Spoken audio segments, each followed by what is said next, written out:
Good evening, everybody.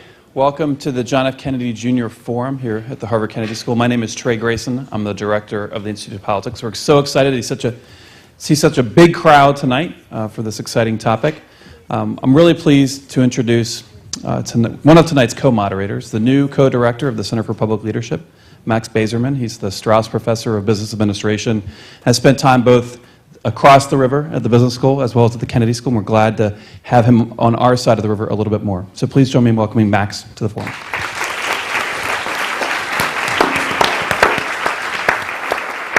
Good evening. We're delighted you're all here for this event this evening.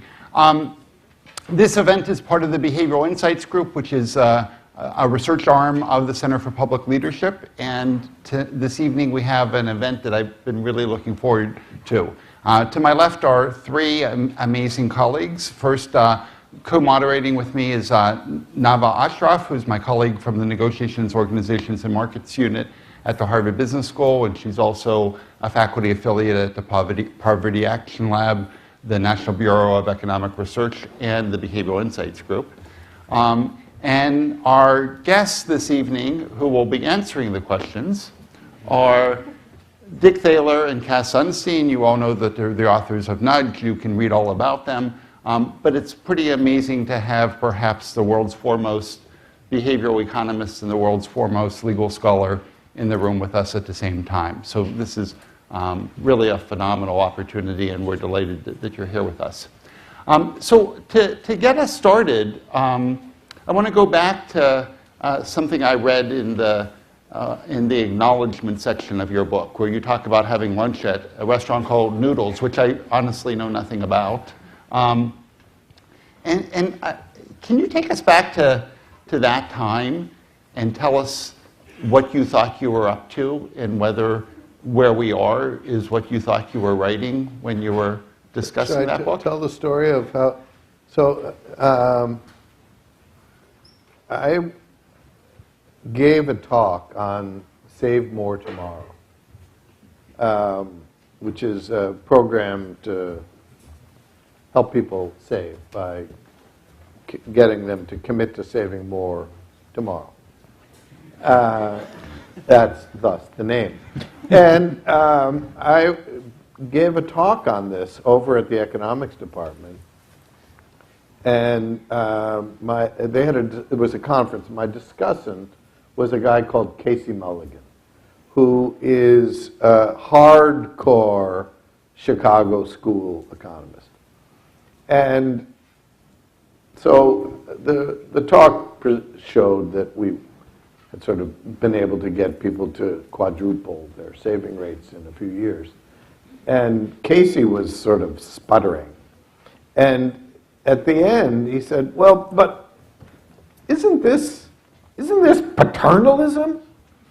And so I was sort of taken aback by that, because that's really the most insulting thing that you can say to anyone at the University of Chicago. Right? It's worse than communist, I think. And so I said, well, I guess, but there's no coercion. This is an opt-in system. So it's not the usual sort of paternalism.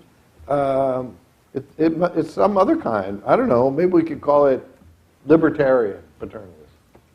Well, that really made him mad. But the next day, I was to have our weekly lunch at Noodles,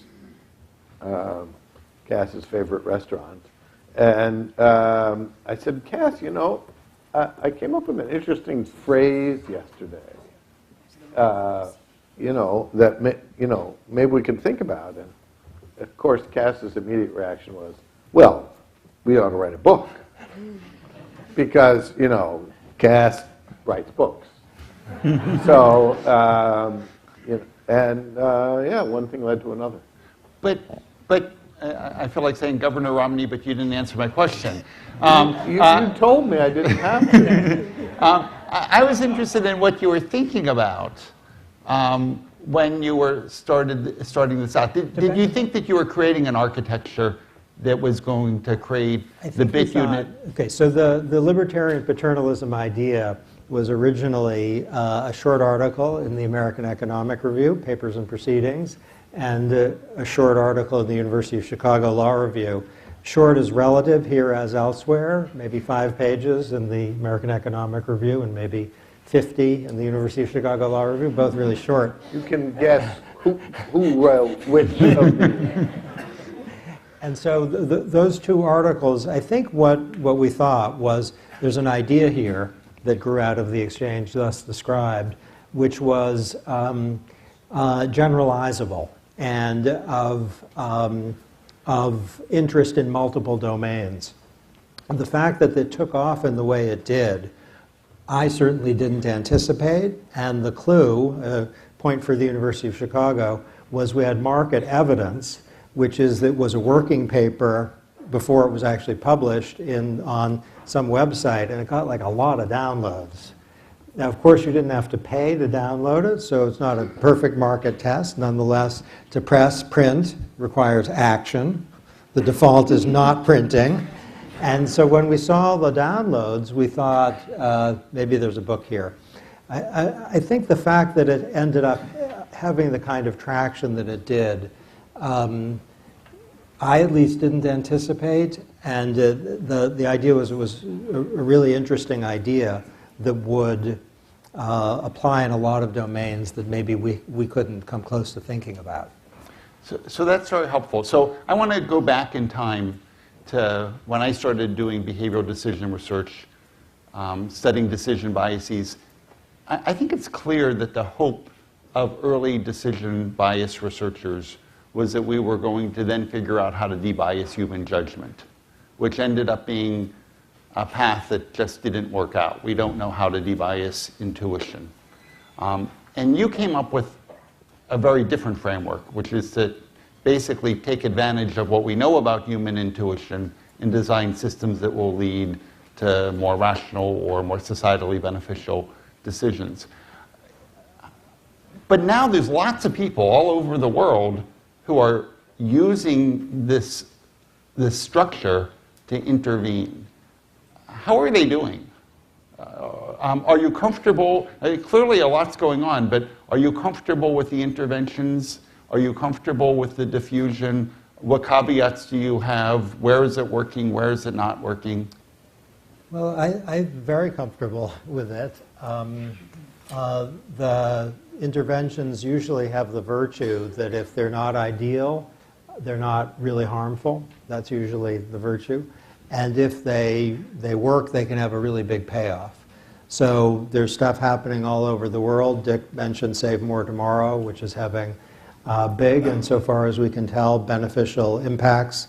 There are some recent papers out on disclosure policies, including the policies in the Credit Card Act of 2009, suggesting that one little nudge is saving $74 million annually for consumers, and an assortment of reforms which include mostly nudges is saving American consumers in overcharge fees and late fees $20 billion a year. So that's a pretty good success story.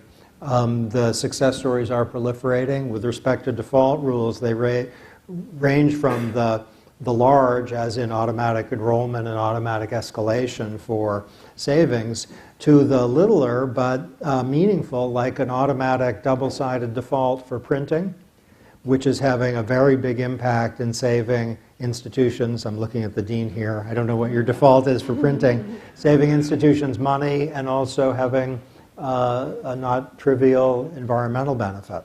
So alertness to default rules, there's a rule we did in the Obama administration that's giving just one little rule, which is a piece of a large assortment of initiatives, that's giving over 250,000 children meals that they're legally entitled to, that they weren't getting because they had to opt in, even though they were eligible and state and local government knew that.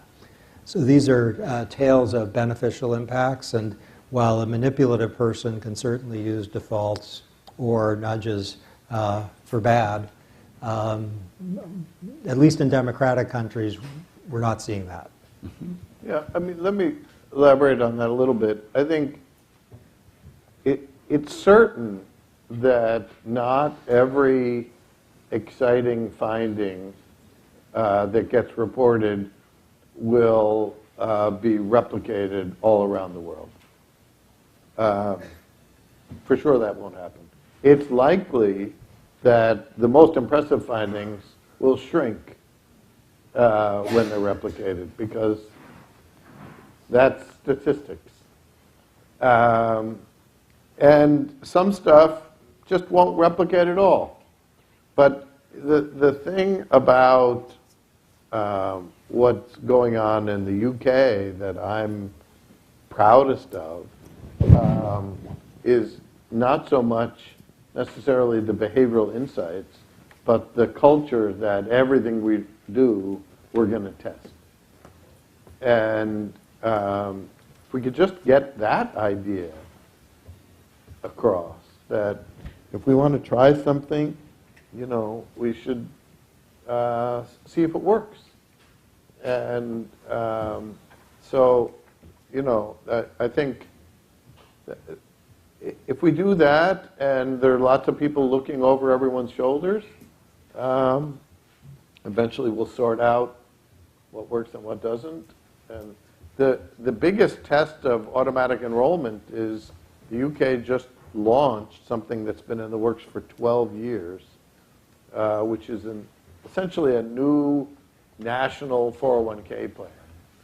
And it has automatic enrollment, and there were lots of people saying, no one's going to sign up for this, everybody's going to opt out. And the first couple million people were exposed to this, and the opt-out rate is less than 10%. So it's time to bring Nava into the discussion. And you can either go with questions, or you can talk about some of your views about the importance of context and how that affects the use of behavioral economics in applied contexts.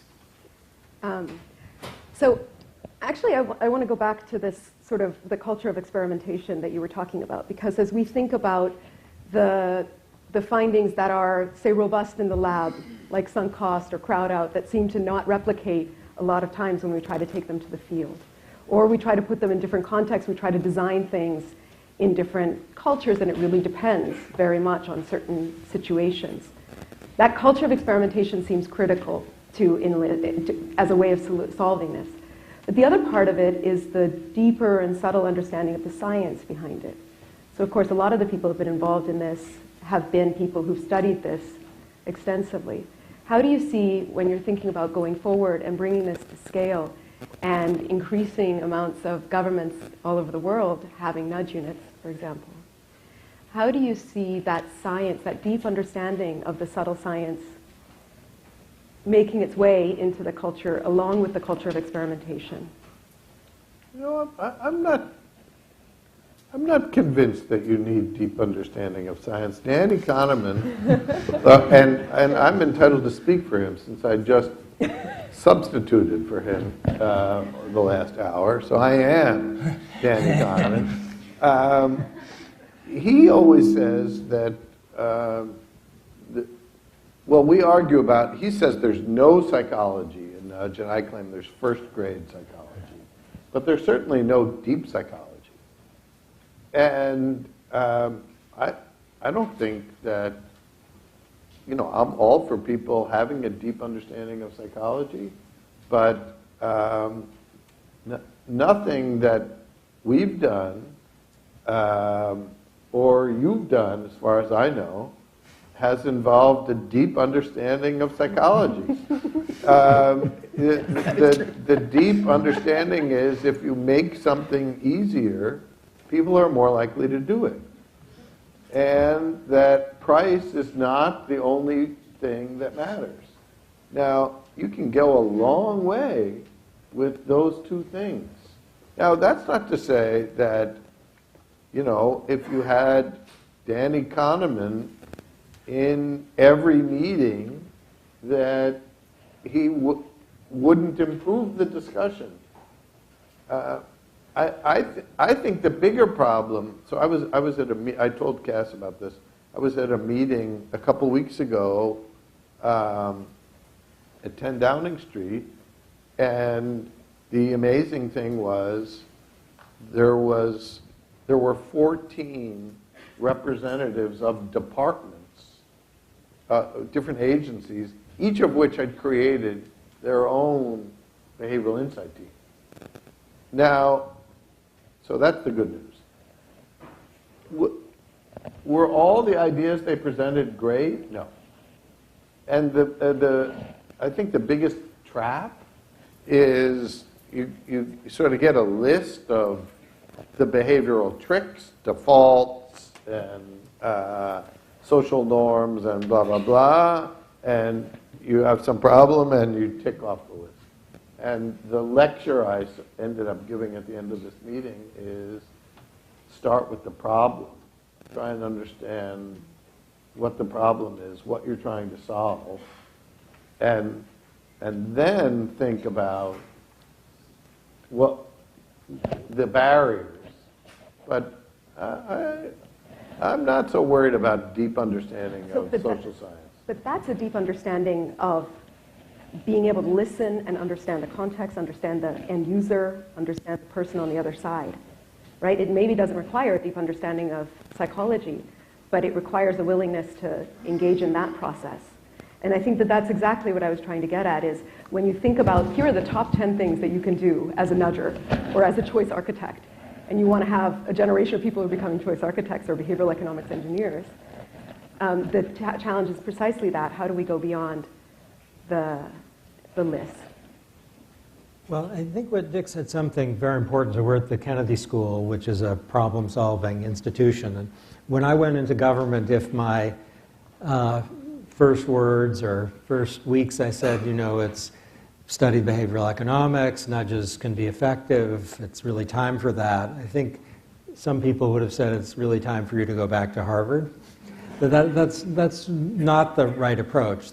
Instead, the idea was there's a financial regulatory reform bill which is being discussed. It has a consumer bureau being created. What's it going to do?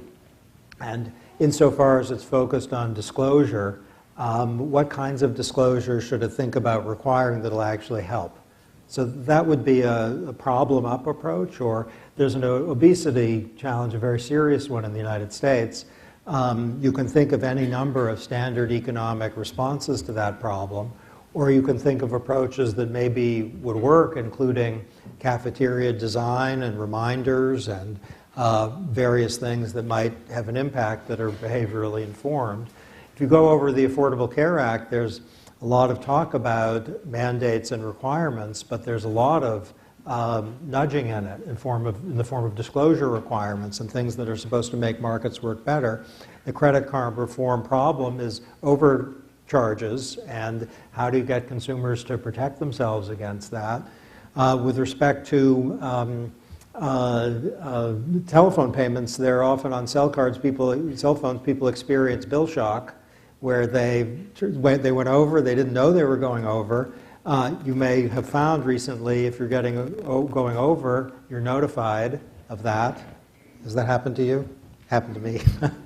That grows out of a regulatory initiative from the FCC, which was very much behaviorally informed. So I think the right way to think of it is not the list of quirks or anomalies or surprises, and not an abstract thing about cultural differences or heterogeneity, though that may turn out to be second order important when you think about the problem. But what is the difficulty that our institutions, private or public, are trying to solve? And you may see an expanded universe of tools. Just to go back to your policy experience, Cass, in the US government and Dick in the UK government especially, when you think about the biggest obstacles that taking some of this and bringing it into policy, so you talked about culture shifts in terms of experimentation, but what are some of the biggest challenges you've seen and ways of sort of helping to overcome them? You mean aside from Congress?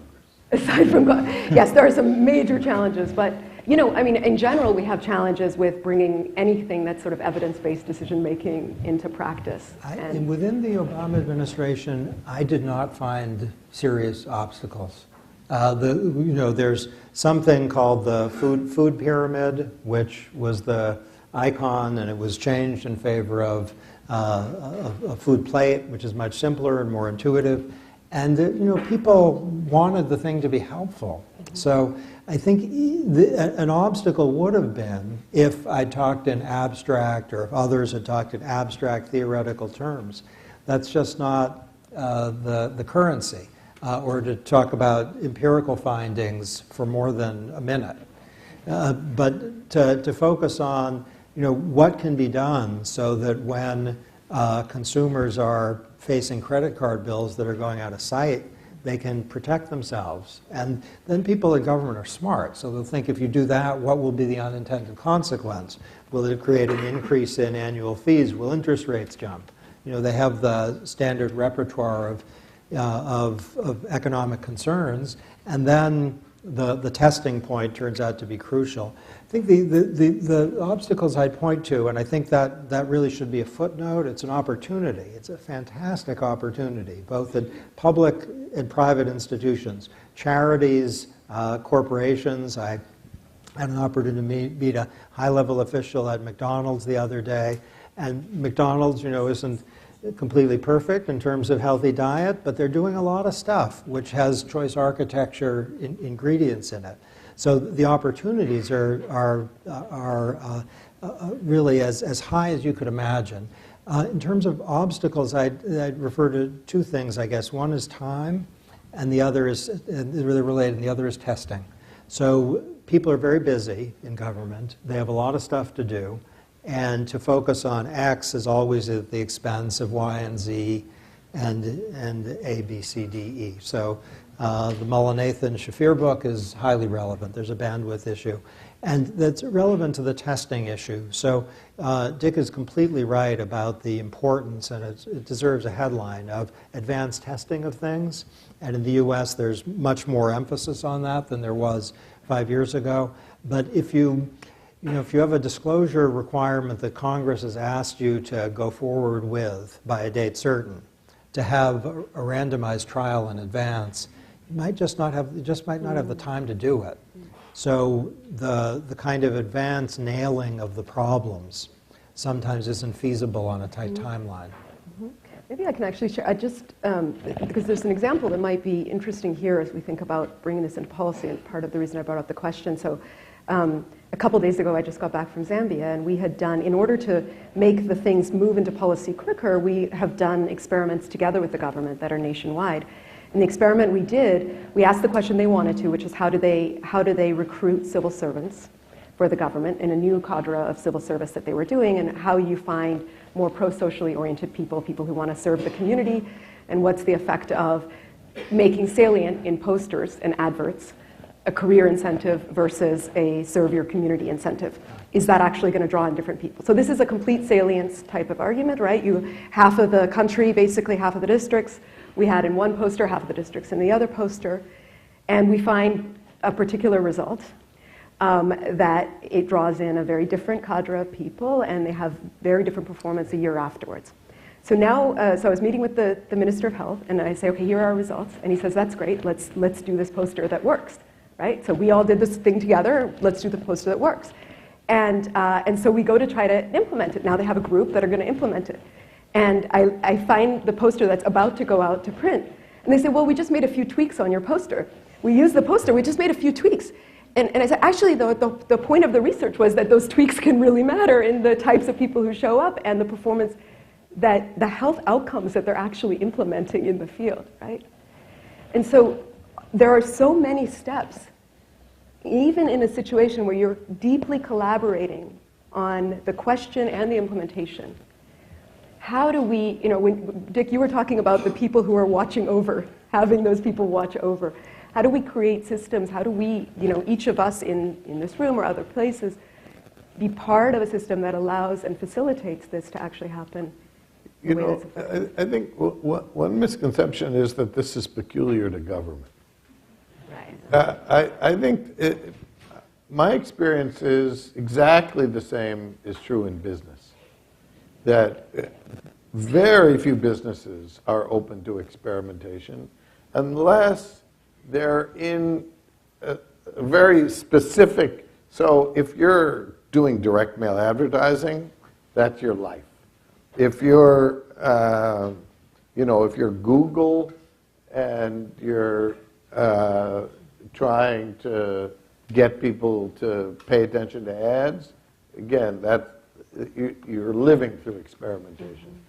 But if you try to convince some firm that they should rethink what kind of people they want to hire, and maybe should hire this sort of person rather than that, and let's run an experiment and hire 50 people that don't fit your mold. Good luck with that.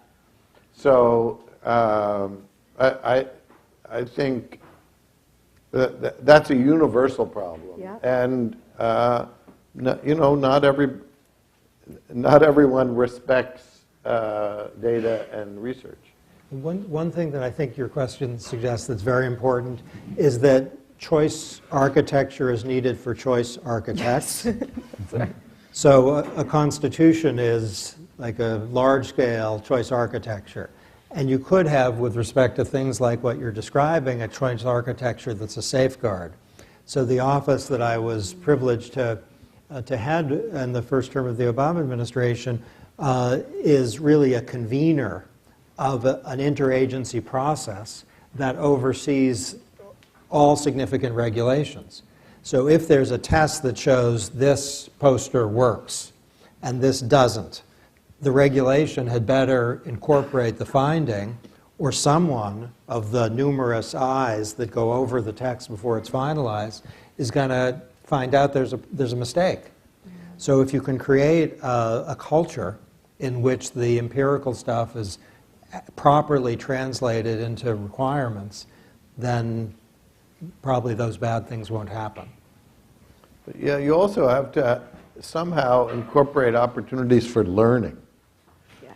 So, the food plate is better than the food pyramid, but it's certainly not the ultimate answer to obesity.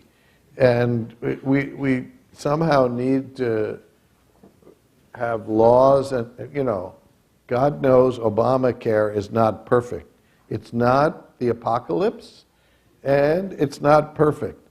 And one of the biggest frustrations in observing Washington is that you put something forward that obviously could be improved in 1,000 ways, and the obstacles that get in the way of fixing things. Right.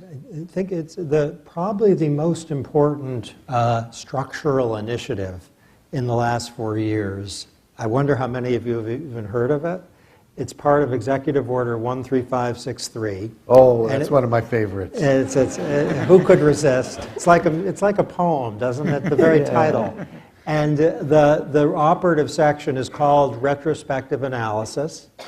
And it's exactly what Dick describes. It mandates periodic reassessment of rules on the books by reference to evidence, so it's called retrospective analysis, to see if the thing needs to be fixed, scaled back, streamlined, simplified, expanded, repealed.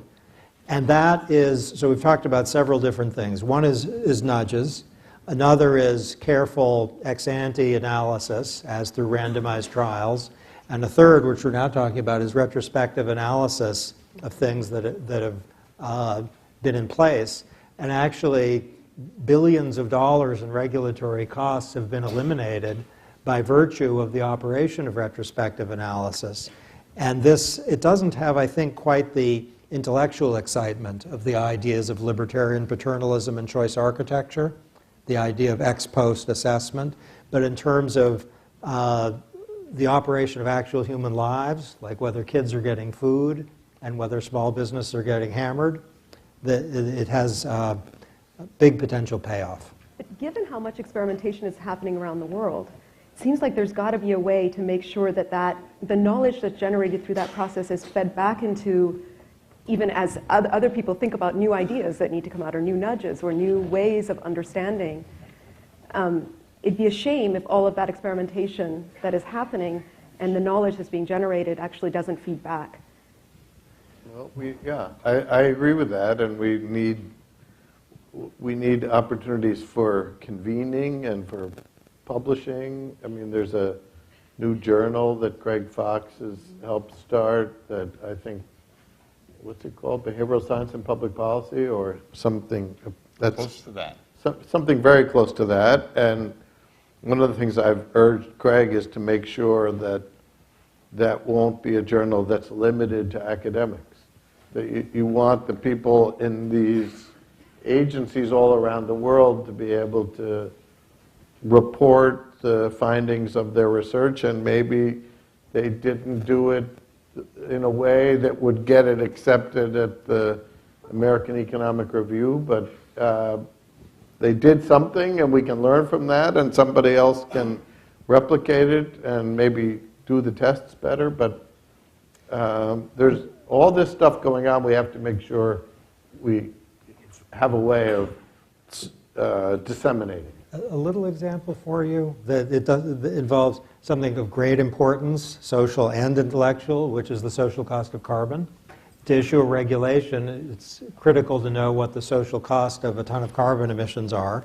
The U.S. government came out with an interagency process in 2009, I believe, with an initial number, but it committed to learning as there's new information. And in 2013, it had an update based on the new integrated assessment models. Numbers changed significantly.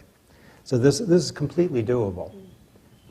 So as we get ready to transition, after I ask one more question, we'll be opening it up to the audience, and there are 4 mics, so feel free to line up to ask a question. But before we get there, I'll ask the question that may be most relevant to this audience. There's a lot of students here because they find nudges, behavioral economics, to be a fascinating topic in an applied way. So if there are future choice architects out there, what do they need in terms of academic background? What do they need in terms of institutional understanding in order to find both job opportunities but also opportunities where they're going to be able to make the world a better place through their skills and opportunities? So if you could provide that kind of career guidance, that might be very helpful. I'd say 2 things dwarf everything else, and they are energy and enthusiasm. So to have some education here from Zeckhauser in particular, that's very good. To have a lot of economics trading is nice, but not necessary. I think if you have a sense that this is something you really like, and if you have some domain where you want to put ideas to work, so long as the energy and enthusiasm there, it's going to happen. I mean, my wife is UN ambassador. She taught at the Kennedy School, and when she was in the White House the first term, one of her achievements was the Open Government Partnership, OGP as it's called. Of course, it was the president's initiative, but she played a large role. And it definitely has a, broadly speaking, feel of non-coercive, freedom-respecting, choice-preserving strategy, where governments all over the world are disclosing stuff, even if they're not particularly democratic. And that's turned out to be an opportunity. There are people at for-profits, at non-profits that are, if you have a sense of what the possibilities are, you'll go in directions that the authors of the book couldn't have anticipated. Yeah, I think so. I completely agree with that. I'm delighted to see the most energetic and enthusiastic person I know who's responsible for the U.S. Behavioral Insight team. And I think She's in the audience. Maya, the great Maya Shankar. And, if I say how much of what she's managed to accomplish in 6 months is due to her PhD in cognitive psychology and how much of it is due to energy and enthusiasm, I think I'd put a lot of it on energy.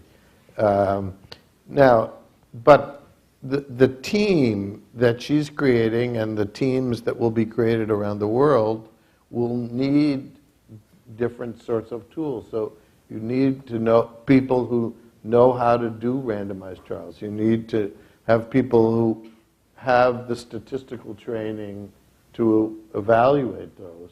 You need people who have a deep understanding of psychology, but no one person has to have all those skills. So, can I just jump in here? Just because I'm a big fan of energy and enthusiasm, but I've also seen the challenge of trying to train a group of behavioral economics engineers, bring them to different contexts, try to come up with different projects, and the importance of technical skills actually in that process.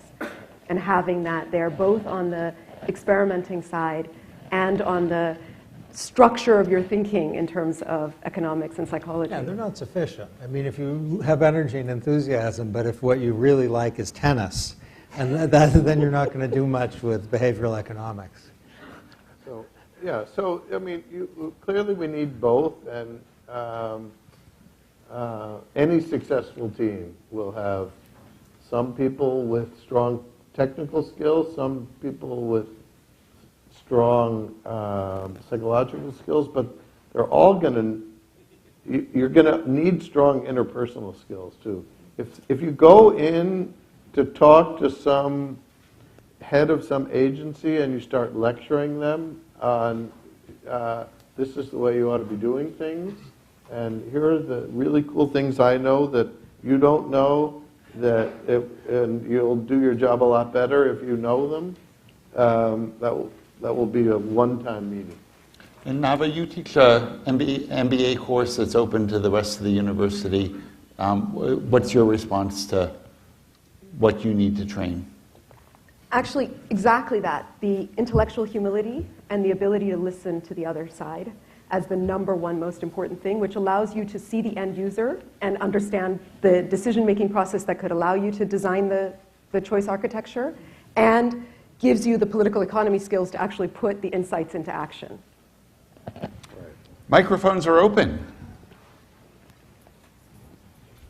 We see movement toward a couple of the microphones. So as people are headed there, let me remind you of HKS forum rules. Please identify yourself.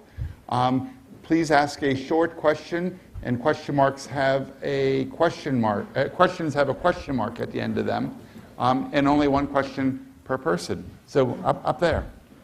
First of all, thank you all so much for coming. My name is Cameron Terriani. I'm a freshman. I'm actually a member of the John F. Kennedy Jr. Forum, and I'll be asking the official forum question on behalf of the committee. And it's, to what extent in your work have you found that there are unintentional or unintended consequences of well-intentioned nudges? I mean, there's unintended consequences of everything. So there are bound to be unintended consequences, and you can't live in fear of those. So, of course, there are unintended consequences. Give two examples, I guess. One is related to the credit card stuff that I mentioned. It is the case that the credit card reforms produced, recent study, $20 billion in benefits for cardholders, but about somewhat under 10% of that is eaten up by increases in annual fees. Now that's a completely anticipatable fact, that if you impose these restrictions, annual fees are going to increase. It's an unintended consequence. I think it's not an unforeseeable one, but it's not good. There's that. The other, Dick's really the expert on, but if you have automatic enrollment in savings plans, Yeah, I was thinking of that too. the risk is that you could actually increase participation but decrease savings if the default contribution rate is low and stays constant over time. So if you default people into plans and then they are contributing 3%, that's the default rate, it might be on balance, and there's some data suggesting this, that you're going to have an unintended consequence, predictable from the behavioral point of view, because inertia is really powerful, of driving savings down. So those are two examples. They're kind of, I think, productive examples, because the first shows the power of standard economic thinking, right? That kickback, markets kickback, and the second shows the risk that a choice architect who's attentive to one aspect that's good about a default rule might miss another aspect that's not so good, both of which come from its stickiness. Yeah, I'll add a third one. When we wrote the book, we thought we had a tentative table of contents, and we penciled in a chapter on organ donations with the expectation that we would write a chapter advocating presumed consent, so an opt-out system for organ donations. And the more we read about the literature on that, we realized that's actually a really bad system. And it's a bad system because virtually no countries implement it in a pure way.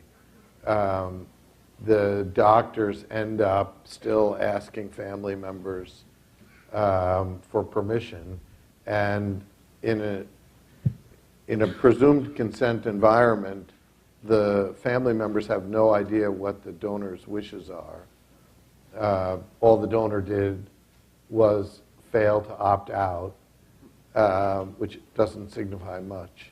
So we changed our minds and advocated what we now call prompted choice. And so, but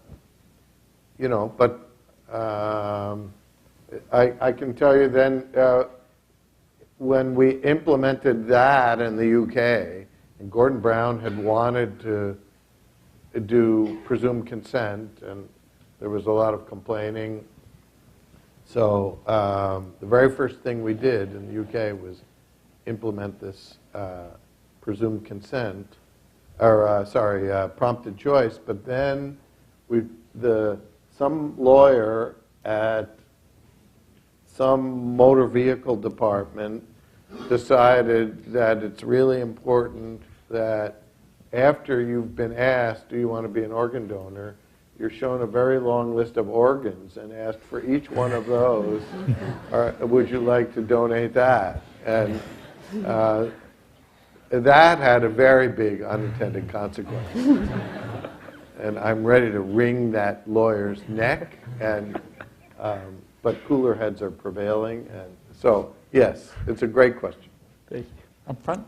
Hi, my name is Sar Medoff, and I'm a first-year MPP student here at the Kennedy School. And slightly going off of that last question, you mentioned that with a lot of the nudges, that the potential downside is relatively negligible. That if it works, that's great, and if it doesn't work, no one really loses.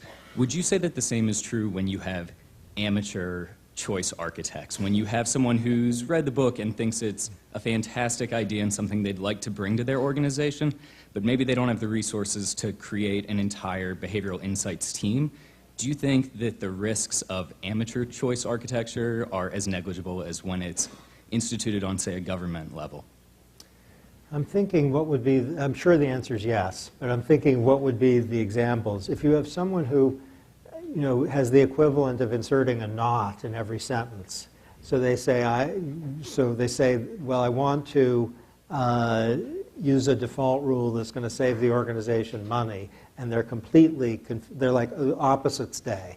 So that's the level of incompetence. So what they do is they say, the way we'll save money is we'll have a single-sided default, and they're just completely confused. That would be very bad.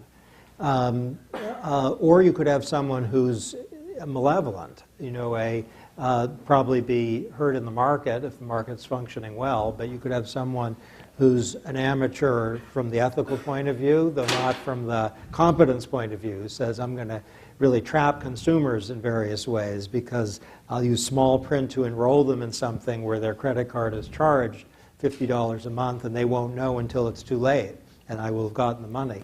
One point that I think bears on what you say is choice architecture is inevitable. So you might have someone who's well-read choice architect, also an amateur. But they won't be introducing choice architecture where it didn't exist before. They'll just be, I guess, more intentionally producing something that's either bad for them or bad for others. So you have to think more concretely. You could have someone who knows that social norms matter and has a mistaken view of the right way to describe them so as to produce the desired behavior, and that could be bad. So the answer is yes, as with all tools. I guess what Cass meant when he first made that statement is the whole idea of nudging as opposed to shoving is that the amount of harm you can create is reduced because there's an opt-out. So yes, you can. So if you have automatic enrollment at a very low rate, you may be making people worse off, and we know the solution for that, which is automatic escalation. But if you default people into something terrible, they're going to figure that out and opt out. So that's one limit on how much damage inept choice architects can do if they stick to the principle that no shoves. Here's my favorite study for the last period, last few years, on exactly your point. With the OECD, there was an effort to test what happens if you change the default setting on thermometers. If you turn it down 1 degree, the default setting, you get a significant savings in terms of energy use. Saves money, environmentally good. If you turn it down 2 degrees, not so much. I think it's profound. It's because 1 degree colder in winter. Is this centigrade or? Centigrade. Yeah. Centigrade. 1 degree colder in winter, that's not so bad, even if it's centigrade. And you might just say, yeah, whatever, that's fine. 2 degree colder, people are going to say, sorry guys, I'm going where I want. I think that tells you a lot about human nature, and it confirms Dick's point about the limited, which is not to say zero, bad possibilities from incompetent nudging. There's another example like that. There's an office that I was in where they had set the paper towels that when you clicked, you'd get a very small paper towel, and so everyone would do it twice, right? So that's the same idea. You can go overboard. Thank you. To my right. Hi, my name is Claudia Newman-Martin. I'm a Master of Public Policy student here at the Kennedy School. I worked in Australia over summer on the potential creation of an Australian nudge unit. And throughout our consultations, one of the big challenges that we faced was determining the appropriate level of transparency for nudges. On one hand, there was a view that if the government's sort of acting covertly to change the choice architecture, then perhaps we need to be more transparent than we would ordinarily be in the regulatory process. But on the other hand, there's a view that by being transparent, maybe you undermine the nudge in particular circumstances. I was wondering if you could maybe speak to the research on whether give a view as to whether you think transparency is crucial and to what extent it might undermine the success or the outcomes that we could otherwise achieve. It's a great question. We're big fans of transparency. So as a first approximation, and it may be a really good first approximation, maybe even better than that, transparency with respect to everything. So in terms of the things I worked on in government, there wasn't a single thing that was covert. So the fuel economy label was changed so that it tells people more concretely about the economic savings, and it doesn't highlight the MPG thing quite so much, which is hard to make meaningful. Completely transparent, part of notice and comment rulemaking. The efforts that in the disclosure domain for credit cards, all that stuff went out for public comment, completely transparent. The switches in the default rules for various things, all transparent. So I can't think of a single thing that was hidden or covert. And we talk in the book about John Rawls's publicity principle, which actually has a Kantian justification. Don't do something if you couldn't do it publicly. And Tell people. There's also a welfarist reason to do it. If you hide it and then it comes out, it's going to create terrible problems. So I'm trying to think whether there are nudges that if it was disclosed that that's what you were doing, you'd undermine the effect. And I can think of one. So the social norms letters that the UK have been running, suppose after you tell people that 90% of the people in Cambridge pay their taxes on time, and then you say, we added that sentence because evidence shows that if you read that sentence, you're more likely to pay your taxes. That's probably not a really good idea. But I think writing up the results that's what you're doing, I'm all for that. So certainly there's a big misconception out there, which is that nudges have to be secret and to work. And I think most of the most successful nudges are completely public. Certainly my favorite one, and the one that has saved my life on numerous occasions on visits to London, are those signs that tell me which way to look for oncoming buses, right? I mean, it's not a secret that when it says look right, they want you to look right. And, you know, I found that to be pretty good advice. Hi. My name is Annie Rack. I'm a sophomore at the college, and directing the question to anyone of you four who would prefer to answer. But sort of feeding off the previous question, there's been a substantial reaction from the members of the more conservative side of the political spectrum in the United States of misconceiving the idea of a nudge or choice architecture of depriving people of the ability to choose. And that's an idea that I know both of you guys addressed in Nudge, but I'm just sort of wondering if you could discuss a bit what we can do to work against that misconception that choice architecture is taking away our right to choose, and along those lines, how we can do a better job of educating the general public of what behavioral economics is and what choice architecture is in a way that they can understand it and see it in a more positive light. How about yelling, no it isn't? that would be, see, he's the politician of the team.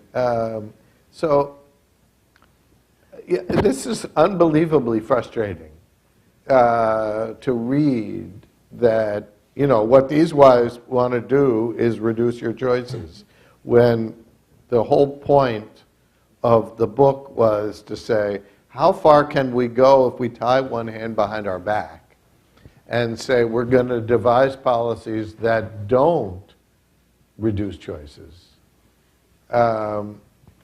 I don't know what else we can do but just keep repeating that and ignore the noise. But it's frustrating. I mean, I found in Washington there's an abstract, noisy debate, and then there's real people working on stuff. And I found that I had very good relations with Republicans in the House and Senate, and I didn't hear one of them ever say, this nudging is really terrible. And but then there was your friend Glenn. Yeah, who I don't think is in the House or Senate, and Glenn Beck was not so happy with me. But in the debate over the Affordable Care Act, just as one example, the Republicans were urging, some of them prominently, instead of a mandate, there should be automatic enrollment in health care subject to opt-out. And the idea of disclosure as a regulatory tool, certainly the idea of experimentation and empirical analysis and taking away stuff that doesn't make much sense anymore, that the latter the Republicans like just as much. So once we get away from abstractions, I think the word behavioral economics, I was stunned to find in Washington that it turned from something that had a little halo around it at one point to something that had like skull and crossbones. I don't know what happened exactly in some circles. Maybe the word behavioral scared people. There's a book out, it's not a bad book, it has a subtitle, it's called Changing Behavior, a British book, The Rise of the Psychological State. I don't think Dick consulted on that title. So it's a little bit, there's an affect that's associated with stuff. I think the best is just, what Dick said, that to explain calmly that the idea is to substitute something that's choice preserving for a mandate. So the whole idea is to avoid the mandate, instead to allow people to go their own route. And then once that's said, then things get concrete rather than abstract.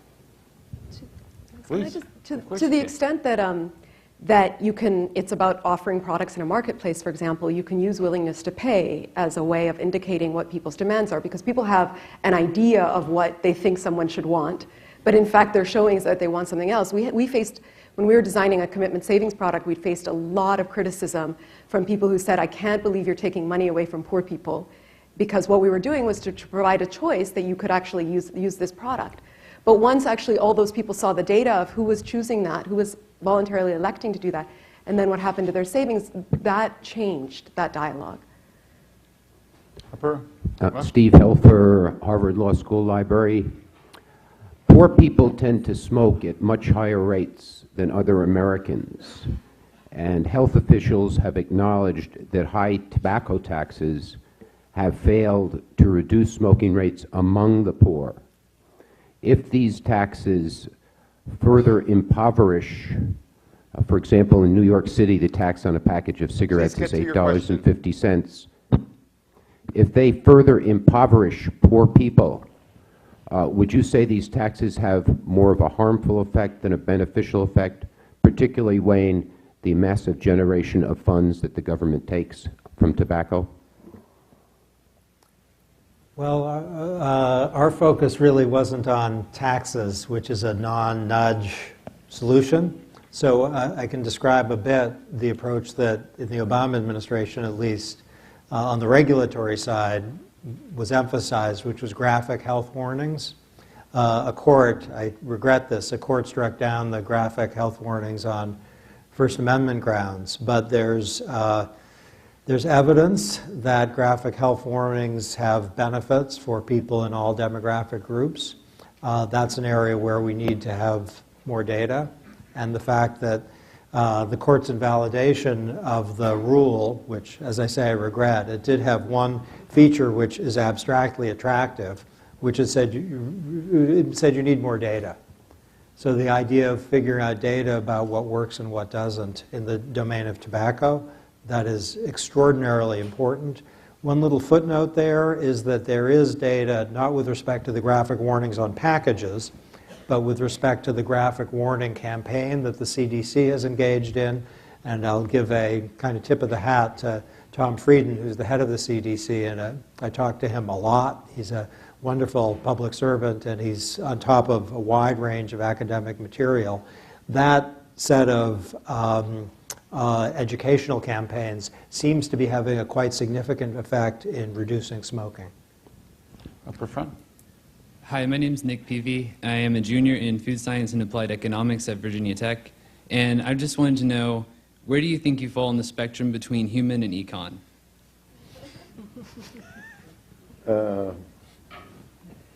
Well, on that spectrum, Cass is certainly more human than me, but not on all dimensions. But we're both solidly in the human camp. Sounds right. Please. My name's Sektan. I'm a student here at the Kennedy School. Quite a lot of governments have thought about how do they integrate nudge, I guess, theory and practice into the making of policy. A lot of them have created behavioural insights teams, and I think I couldn't help but think that maybe when you went to London you felt that the creation of 14 different behavioural insights teams in different agencies was a bit overkill. So my question is, how should governments think about institutionalising nudge thinking into the creation of policy, what kinds of mechanisms or institutions should they set up for that? Yeah, I think we're getting. I don't think I know the answer to that. I mean, yes, I was overwhelmed at the idea. This was 3 years after the very first meeting we had there, and now there are 14 separate organizations, and it's not clear what expertise people have in those things. But at least they're thinking and trying, and I think this is something Maya will have to think a lot about.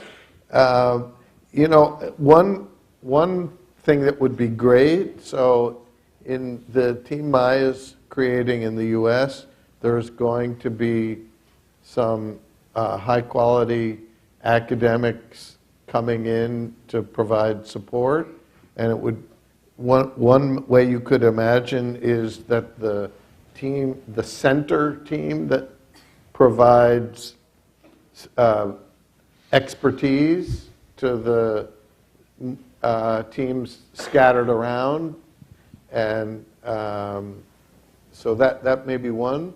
But there are some agencies in the U.S. government are bigger than most national governments, so they're certainly big enough to support their own team and have it be really high quality. So. I have a point about that, which is there are a lot of institutional options, and whether there should be in Nation X a dedicated team depends on a lot of stuff. Like, here's one example for you. The Department of Homeland Security, I hope some of you have benefited from this, has created a global entry program, which is a great simplification of air travel. So if you see TSA pre at the airports, if you're in global entry, you can get into TSA pre, and it's a great simplifier. And it has some kind of family resemblance to material about cost minimization and about simplification and about making it easy. So the people at the Department of Homeland Security who were involved in that, to my knowledge, they weren't, they didn't study Thaler particularly. They didn't read Nudge, so far as I know. But they had some sense of what was in the atmosphere about how to make programs more sensible. And there are people in the Department of Energy and the Environmental Protection Agency who actually have read Thaler, and they aren't part of a behavioral insights team. They may know what Maya is doing, but the fact that they are educated in a wide range of things, of which this is one, is completely sufficient. I can tell you the person who designed that machine that you put your passport in and then put your fingers on did not read our book. And for our last question. Hello, my name is Alyssa Pagel, and I'm from the University of Minnesota working on my undergrad. You mentioned a lot about the different skill sets necessary, that not everyone has the same technical skills. They might not have the same enthusiasm as well for nudging people towards social change. When you're working with these type of people, how do you encourage them to take on the mindset of nudging to reach these beneficial social advantages? I think it would be a little kind of aggressive if I decided, there's a fellow member of the human race, and I'm going to make her or him get all excited about nudging. I think it would be a little argumentative and abstract. So the question would be instead, you have, let's suppose, a charity that's interested in child welfare and that's trying to do better. And the question is, what problems does it particularly confront? And then if you can think of something that will help them or work with them in a way that's, all ears, to thinking what they're, that's more an approach. I do think both in government and in the private sector, to come, unless the person's already taken with an abstraction, and on, the behavioral material is quite taken off, and nudging too in some sectors. But to think what concerns them, Is this something where their company is failing because of an inability to connect with customers, or state government is not doing well at serving elderly people? I think that's the way in. You know, let me end with maybe a kind of surprising analogy, but something that I've been at least peripherally involved in is some efforts to introduce analytical thinking into the decision-making of professional sports teams. Now, this sounds like it's completely different, right? It's actually exactly the same. You have some analytical tools, and you have, in the case of professional sports, very rich, obstinate people who think they know everything, and the challenge is for the analyst to figure out a way of communicating his or her findings to the decision makers who think they know everything.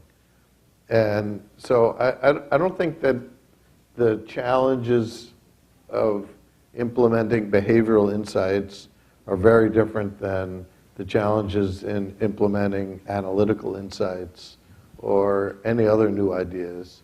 And you need a portfolio of people, and the most successful people in this field are the ones that have figured out a way of communicating with the people who think math is scary and not possibly relevant to the decision about whether you should punt on 4th down. On behalf of the IOP and the Center for Public Leadership, I want to thank all three of you. Thank you, Nava, for joining me as a moderator, and Dick and Cass, thank you for being with us.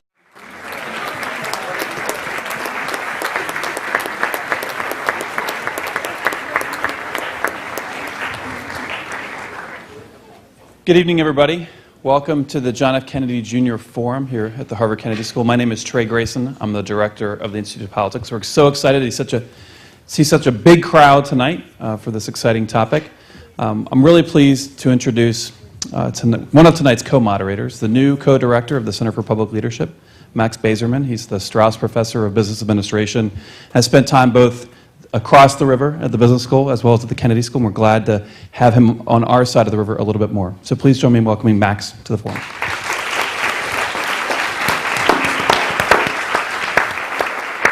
Good evening. We're delighted you're all here for this event this evening. This event is part of the Behavioral Insights Group, which is a research arm of the Center for Public Leadership. And this evening we have an event that I've been really looking forward to. To my left are three amazing colleagues. First, co-moderating with me is Nava Ashraf, who's my colleague from the Negotiations, Organizations, and Markets Unit at the Harvard Business School, and she's also a faculty affiliate at the Poverty Action Lab, the National Bureau of Economic Research, and the Behavioral Insights Group. And our guests this evening, who will be answering the questions, are Dick Thaler and Cass Sunstein. You all know that they're the authors of Nudge. You can read all about them. But it's pretty amazing to have perhaps the world's foremost behavioral economist and the world's foremost legal scholar in the room with us at the same time. So this is really a phenomenal opportunity, and we're delighted that you're here with us. Over the world, who are using this structure to intervene. How are they doing? Are you comfortable? Clearly a lot's going on, but are you comfortable with the interventions? Are you comfortable with the diffusion? What caveats do you have? Where is it working? Where is it not working? Well, I'm very comfortable with it. The interventions usually have the virtue that if they're not ideal, they're not really harmful. That's usually the virtue. And if they work, they can have a really big payoff. So there's stuff happening all over the world. Dick mentioned Save More Tomorrow, which is having big, and so far as we can tell, beneficial impacts.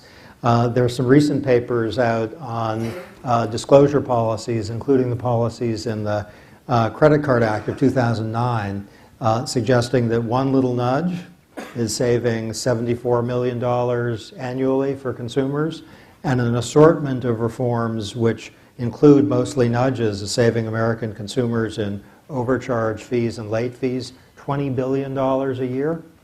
So that's a pretty good success story.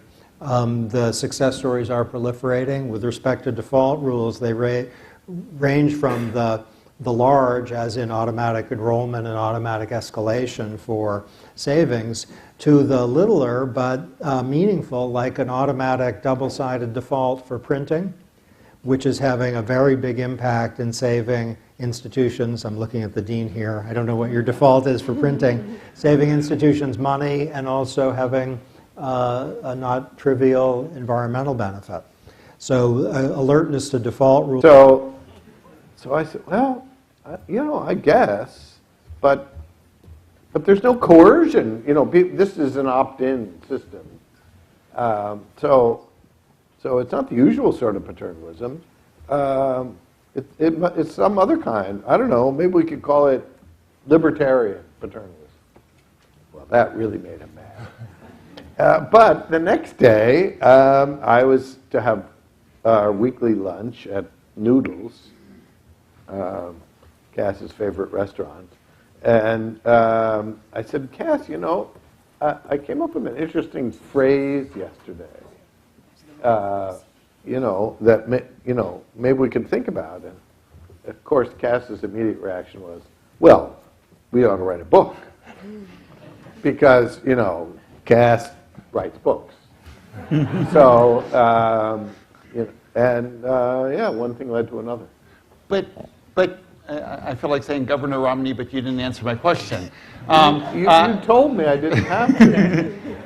I was interested in what you were thinking about when you were starting this out. Did you think that you were creating an architecture that was going to create the bit unit? Okay, so the libertarian paternalism idea was originally a short article in the American Economic Review, Papers and Proceedings, and a short article in the University of Chicago Law Review.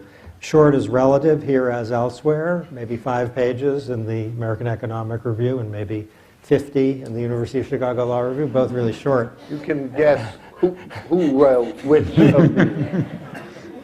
And so those 2 articles, I think what we thought was there's an idea here that grew out of the exchange thus described, which was generalizable and of interest in multiple domains. And the fact that it took off in the way it did, I certainly didn't anticipate, and the clue, point for the University of Chicago, was we had market evidence, which is that it was a working paper before it was actually published on some website, and it got like a lot of downloads. Now, of course, you didn't have to pay to download it, so it's not a perfect market test. Nonetheless, to print requires action. The default is not printing. And so when we saw the downloads, we thought, maybe there's a book here. I think the fact that it ended up having the kind of traction that it did, I at least didn't anticipate, and the idea was it was a really interesting idea that would apply in a lot of domains that maybe we couldn't come close to thinking about. So that's very helpful. So I want to go back in time to when I started doing behavioral decision research, studying decision biases. I think it's clear that the hope of early decision bias researchers was that we were going to then figure out how to debias human judgment, which ended up being a path that just didn't work out. We don't know how to debias intuition.